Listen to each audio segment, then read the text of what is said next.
दोस्तों, किशोर मीना जी का ये कार्टून गोदी मीडिया के दलाल पत्रकारों पर निर्धारित है। अब यहाँ देखिए, एक दलाल पत्रकार डॉक्टर के पास आया हुआ है एक शिकायत लेकर।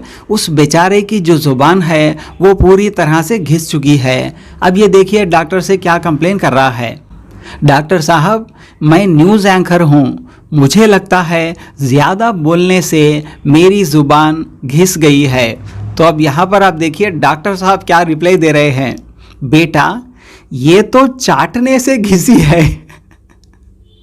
यानी जिस कदर आजकल गोदी मीडिया सरकार के तलवे चाट रही है, तो वो चाटने की वजह से आजकल मीडिया की जो जुबान जो है वो पूरी तरह से घिस चुकी है, ये बताना चाह रहे हैं यहाँ पर डॉक्टर साहब और कार्टूनिस्ट।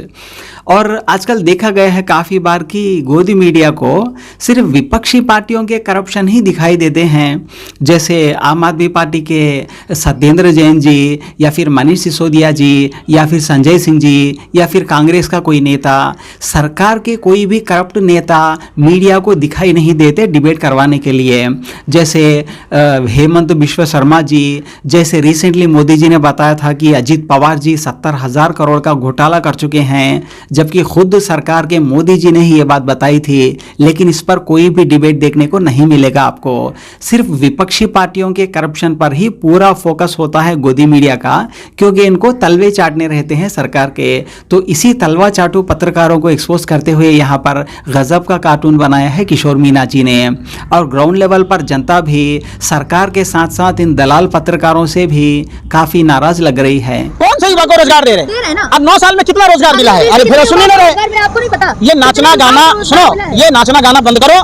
हमें एक बात बताओ। अरे पूरा सवाल है, जवाब है। क्या जवाब है आपके पास? कितने लोकतंत्र के मंदिर में कितने लोगों को नौकरी की बात स्वीकार की गई है? रेलवे में कितने पद खाली हैं? BSNL में कितने खाली हैं? आप बताओ। सब भरा जाएगा, 10 लाख है।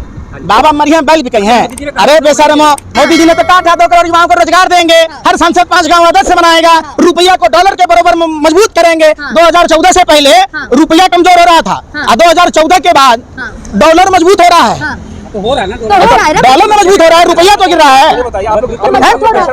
आप एक बात बताओ, इतनी बेशर्मी बंद कीजिए। आप समझिए, आज रुपया का मूल्यन हुआ या नहीं हुआ? मैं पूछ रहा हूँ, रुपया लगातार गिर रहा है कि नहीं गिर रहा है? आप एक बात बताओ, रुपया गिर रहा है कि नहीं गिर रहा है? सबसे बड़ा बात है कि युवाओं को बेरोजगार क्यों बनाया जा रहा है? अरे फिर मंत्री मोदी जी ने अमेरिका में जाकर झूठ बोला, लाल किला से झूठ बोल ही रहे थे। बोला कि दिल्ली IIM में बन रहा है, IIT बन रहा है। इनका मंत्री कह रहा है कि एक भी नहीं बना है 5 साल में। आपको लोगों को शर्म नहीं है? तो जब वित्त मंत्री कह रही हैं, आपको वित्त मंत्री की बात पे भरोसा नहीं है? वित्त मंत्री तो कहती है कि हम प्याज लहसुन नहीं खाते हैं, महंगा हो जाए कोई फर्क नहीं पड़ता। कल कपड़ा महंगा हो जाएगा, वित्त मंत्री कहती है हम कपड़ा ही नहीं पहनते हैं। तो हम क्या कपड़ा पहनना छोड़ दें? हम वित्त मंत्री की बात को क्यों माने? जो सम्मानित पद पर हैं, सम्मानित पद पर है तो एक भी सम्मान का काम बता दो।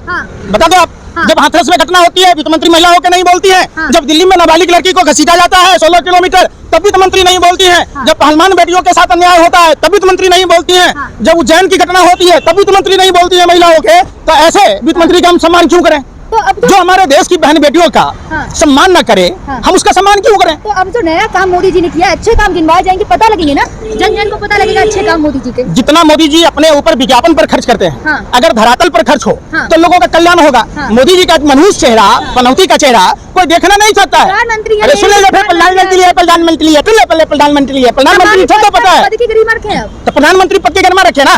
क्यों वार्ड काउंसिल के चुनाव में पहुंच जाते हैं, भाइयों बहनों, चक्की पीसी, और उस आदमी को वित्त मंत्री बना देते हैं? तो प्रधानमंत्री कोई काम झूठ बोलने का है। 18 घंटे काम करते हैं, एक भी छुट्टी नहीं ली है अब तक। राजस्थान में प्रचार कब करते हैं? अरे मैं पूछ रहा हूँ, मध्य प्रदेश ये काम हुआ? अच्छा, कब सोते हैं?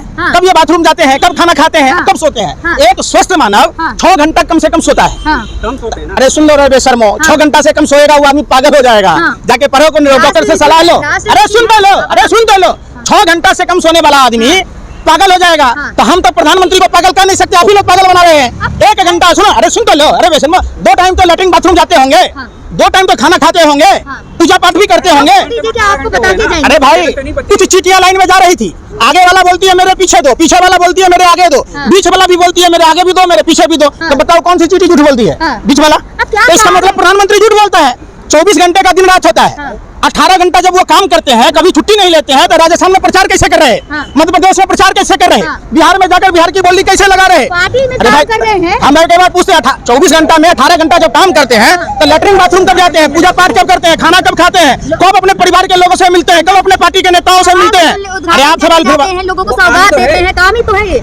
वहाँ चुनाव प्रचार करना प्रधानमंत्री का काम है। अरे बेशर्मो, सत्ता के दलालों, हफ्सियों, शर्म करो। और 18 शुक्र है, ये शुक्र है प्रधानमंत्री का 18 घंटा काम करने की बात बोलते। अगर 24 घंटे की बात बोले होते हैं तो हमारी चड्डी भी गई होती, हम पेड़ के पत्ते पहन रहे होते, हम पत्थरों को रगड़ कर आग से चूल्हा जला रहे होते, हाँ। हम जानवरों का शिकार कर रहे होते। पुराने उलझन में जाने की बात कर रहे हैं क्या आप? तो प्रधानमंत्री भेज ही रहे। ये तो शुक्र है कि प्रधानमंत्री इतना ही झूठ बोल रहे हैं। 24 घंटे का नाम लेटरिन बाथरूम जाता ही नहीं है। जो खाते हैं सब खून बन जाता है। 4 घंटे बस प्रधानमंत्री जो खाते हैं सब खून बन जाता है, लेटरिन तो जाते नहीं है कभी आप लोगों के हिसाब से। 6 घंटे बचते हैं ना 18 घंटे के बाद। 6 घंटा में सोते कब है? अगर 1 घंटा भी, अरे भाई फिर राष्ट्र ऋषि है, कल हमारे ऋषि महात्माओं को बदनाम कर रहे हैं। बाबा रामदेव कह रहे हैं कि राष्ट्रपति है मोदी जी। तब एक बात बताइए, अगर मोदी जी राष्ट्र ऋषि हैं हाँ। तो लादेन और दाऊद का शंकराचार्य कहिएगा? हे महाराज कैसे आज ये? अरे फिर वही बात।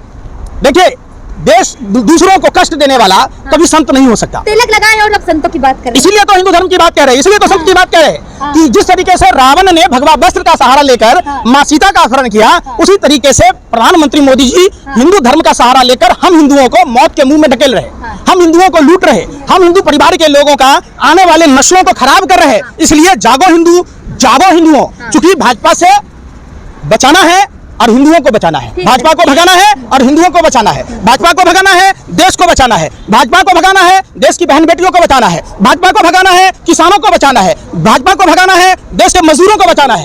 एक सूत्री कार्यक्रम है। जब भी आप चुनाव में जाएं, आप अपने घर के परिवार के लोगों का चेहरा देख कर जाएं और अपने घर के गैस सिलेंडर को प्रणाम करके जाएं, बढ़ते हुए राशन को प्रणाम करके जाएं, अपने युवा बच्चों का शक्ल देख कर जाएं, उन्हें नमस्कार करके जाएं, अपने देश, अपने घर में बहन बेटियों को देख कर जाएं और आने वाले चुनाव में मतदान करें। आने वाला चुनाव भाजपा के लिए काली रात है। ठीक है, धन्यवाद।